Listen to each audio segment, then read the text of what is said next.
نحمدہ نصلی رسول الکریم اعوذ باللہ من الشیطان الرجیم بسم اللہ الرحمن الرحیم۔ آج 10 محرم الحرم ہے، یوم شہادت ہے حضرت سیدنا امام حسین رضی اللہ تعالیٰ عنہما کی آج شہادت کا دن ہے۔ آج ساری دنیا میں، سارے عالم میں غم منایا جا رہا ہے، بلکہ فرشتے ملائکہ بھی غم منا رہے ہیں۔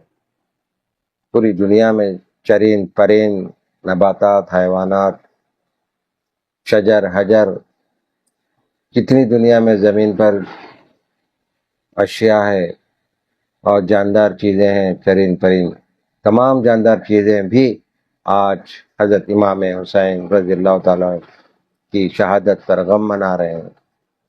چاہے وہ سمندر ہو، دریا ہو، ندی ہو، چاہے وہ جھاڑ کا، ہر جھاڑ کا پتا پتا بھی غم منا رہا ہے، اور یزید لعین ملعون پر لعنت بھیجی جا رہی ہے اور قیامت تک بھیجی جائیں گی۔ جس طرح اس کی تربیت ہوئی ہے، جو بھی تربیت کرے ہیں اس کی، وہ بھی جہنم میں گئے، تربیت کرنے والے بھی جہنمی، اور وہ جو ظلم و ستم کا ایک تاریخ بنا دیا ہے، وہ جو رہتی دنیا تک ایسی تاریخ کسی بشر پر نہیں ہوگی، نہ پہلے کبھی ہوئی تھی اتنی بڑی آزمائش۔ 72 اپنے نفوس، اپنے خاندان کے 72 نفوس کی شہادت، یہ کوئی معمولی بات نہیں ہے۔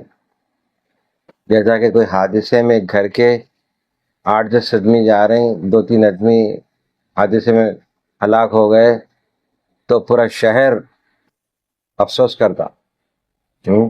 یہ تو اب امام حسین سرکار اپنے کنبے کو، اپنے خاندان کو لے کے جو کوفہ گئے تھے، جو کوفیوں نے بلا کے دھوکے سے آپ کو وہاں پر دھوکہ دیے اور آپ کی شہادت ہوئی وہاں پر، تو ایک گھر کا اگر ایک فرد اگر چلے جائے تو پورا گھر، پورا خاندان متاثر ہو جاتا۔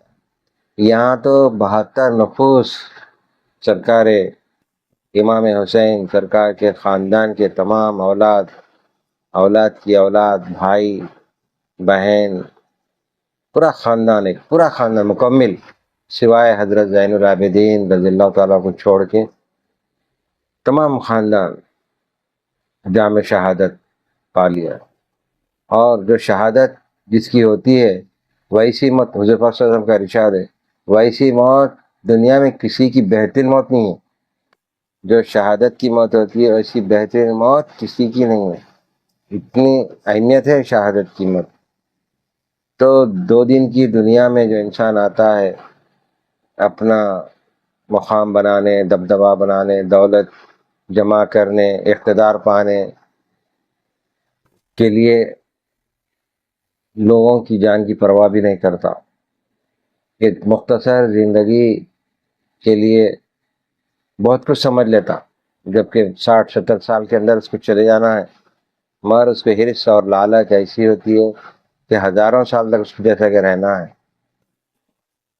تو بہرحال یہ ایسی شہادت ہے حضرت امام حسین سرکار رضی اللہ تعالیٰ کی، جو قیامت تک بھلائی نہیں جا سکتی۔ اور ایسا غم ہے، یعنی غم کو یہ کہا گیا ہے، غم حسین دراصل غم مصطفیٰ ہے۔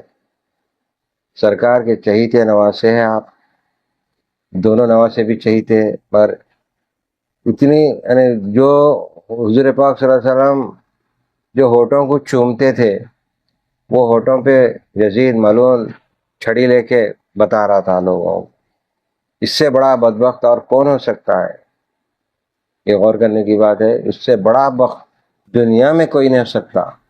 یہ یزید ملعون فرعون کو بھی پیچھے چھوڑ دیا، نمرود کو بھی پیچھے چھوڑ دیا، شداد کو بھی پیچھے چھوڑ دیا۔ ایسا ظلم و ستم کیا ہے کہ رہتی دنیا تک ایسا ظلم و ستم کسی بھی بشر کے لیے نہیں ہو سکتا۔ جو رہتی دنیا تک یہ غم حسین یاد رکھا جائے گا۔ یہ تاریخ ہے 10 محرم کی، جو قیامت تک بھلائی نہیں جا سکتی۔ جو زین العابدین سرکار اس وقت بیمار تھے، اس لیے آپ کو آپ پہ حملہ نہیں کیا۔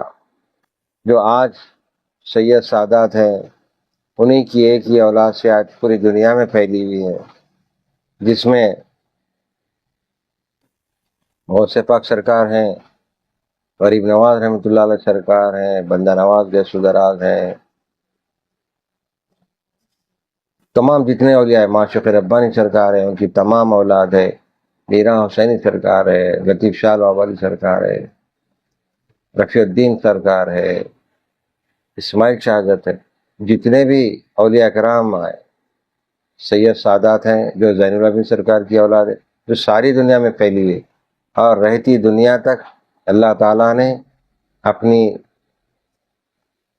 سرکار دو عالم وسلم کی اہل بیت اطہار کو قائم رکھا ہے، اور بلکہ یہ وعدہ بھی کیا ہے، اے حبیب میں دنیا میں کئی چیزوں کو تغیرات لاتے رہوں گا، جس میں کئی خاندان قبیلے آئیں گے اور چلے جائیں گے، مٹ جائیں گے، پتہ بھی نہیں چلے گا، مگر اے حبیب آپ کی آل کو، اپنے سیدوں کو، آپ کی آل کو میں قیامت تک قائم اور دائم رکھوں گا۔ یہ وعدہ ہے اللہ تعالیٰ کا اپنے حبیب پاک صلی اللہ علیہ وسلم سے۔ تو ہم آج شہادت کے دن غم منا سکتے اور کیا کر سکتے، سرکار دو عالم صلی اللہ علیہ وسلم کی طفیل میں ہم تمہیں دعا کرتے ہیں، سرکار دو عالم صلی اللہ علیہ وسلم کی طفیل صدقے میں، اہل بیت اطہار کے صدقے طفیل میں ہمارے گناہوں کو معاف فرما دے، حضرت امام حسین سرکار اور تمام شہداء کربلا کے صدقے طفیل میں، پنج تیرے پاک کے صدقے طفیل میں ہماری تمام خطاؤں کو، غلطیوں کو معاف فرما، ہمارے گناہوں کو معاف فرما، اور سیدھے راستے پر چلا جن پر تیرا انعام ہوا، اور ایمان پر قائم اور دائم رکھ ہم تمام کو مالک، جتنے حاضرین ہیں مالک، مریدین متقدین، ان کے بھی حاجتوں کو پورا کر، جو بیمار ہیں ان کو شفا کلی عطا فرما، جو بے روزگار ہیں ان کو روزگار سے لگا میرے مالک، اور دیگر جو حاجتیں لے کے آتے مالک میرے پاس، ان کی بھی حاجتوں کو، ان کے بھی مقاصد کو پورے کر میرے مالک۔ حضور پاک صلی اللہ علیہ وسلم کی طفیل، ان کے اہل بیت اطہار کے صدقے طفیل، غوث پاک سرکار ماشاء اللہ سرکار کے صدقے طفیل ہمارے دعاؤں کو قبول اور مقبول فرما، بفضل سبحانک رب العزت عما یصفون والسلام علی المرسلین والحمد للہ رب العالمین، بلا الہ الا اللہ۔